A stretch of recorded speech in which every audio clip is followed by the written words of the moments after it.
Twins have a bond stronger than any other on Earth. Imagine sharing experiences with someone before you could even form a thought.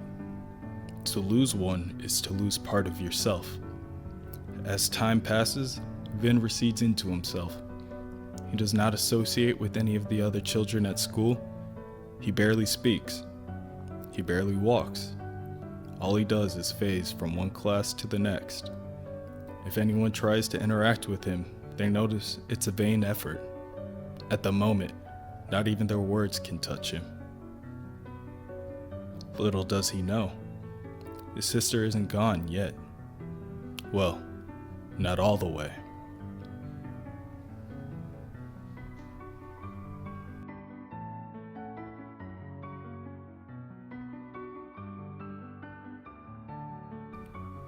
Lying is not something that comes naturally to a synthezoid.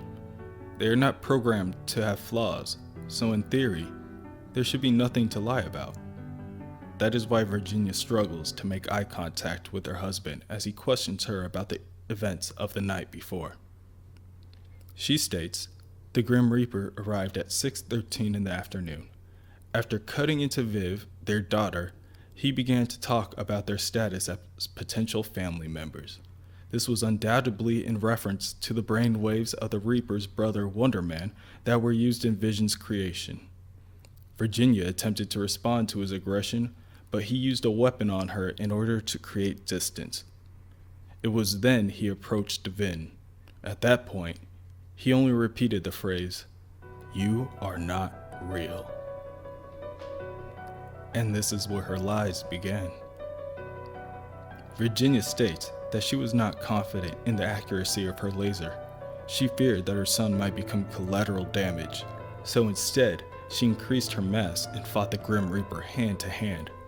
As the Grim Reaper retaliated, Virginia stated that she became intangible in order to avoid his scythe.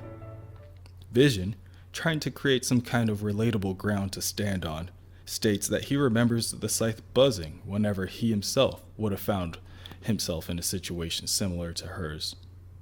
He remembers that the scythe kind of leaves a tickling sensation.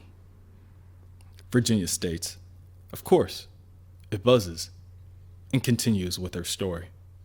They fought for 4 minutes and 8 seconds. Luckily, Virginia had trained with Vision previously, and it seemed to have helped her out in the tide of her battle. As the Grim Reaper realized that any other action would be futile, he tried to slowly back out of the hole that he created. That is when Virginia became angry. She fired her laser, but still missed. However, it seemed the damage caused scared the Reaper into fleeing back to where he came. Virginia then turned her attention to the children. Vin's entire system was continuously rebooting. He shook with every revolution. She held him close to show him that her body was not experiencing the same problem, and it seemed to successfully counteract some of the effects. At the moment, she couldn't do anything more for Viv than smooth her hair as they waited for Vision's return. A roll of a skateboard, the lazy caws of birds yelling, the roar of a lawnmower.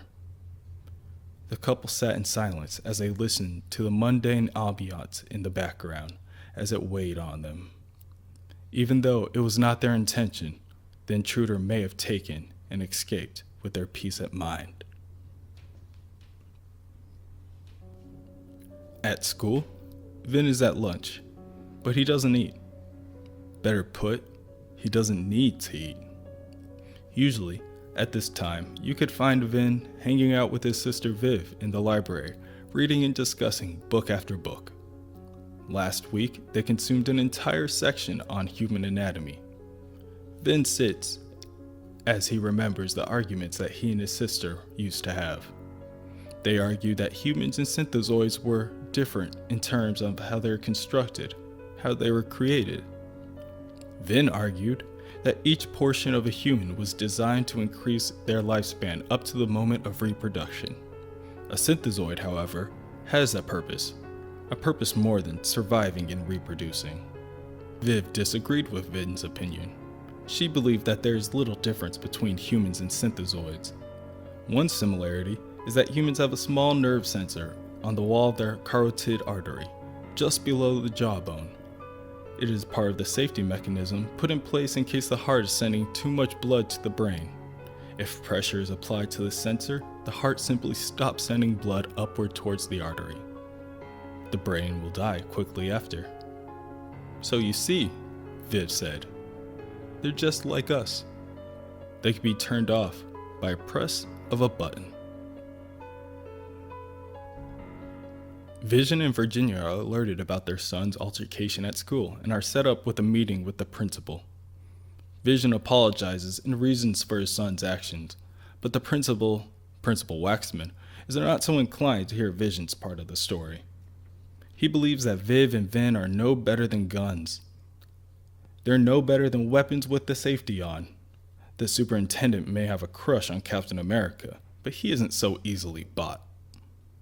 Vision, noticing that this conversation has become an unproductive use of the time of all parties involved, informs Principal Waxman that he has saved the planet 37 times. Each day, Principal Waxman lives. Each day he breathes. Each beat his heart takes is due to Vision's actions as an Avenger, 37 times over. As Vision and Virginia leave the office, the principal takes out a bottle of liquor and slowly pours it into a glass. He will remember this moment for the rest of his life. He will wonder what would have happened if he had been firmer with the family that day. Would he have made a difference? If he had acted right then, right at the beginning, could he have saved the world? As the couple reach their home, Vision gets an update saying Viv's diagnostics are finally complete, and with this new information, he believes that repairs are fully possible. Virginia asks him if he's certain, and he states that certainty is an illusion. Belief is constant. He believes that repairs are possible. Virginia states that luck is also an illusion, and illusions are not without their worth, and as he departs, she wishes him good luck. After Vision disappears over the horizon, Virginia turns to go inside, but not without checking the mail first. That is when she sees a package without a name, or an address, or any kind of indicator from where it came from. As she opens the package, she sees a phone with a note on it.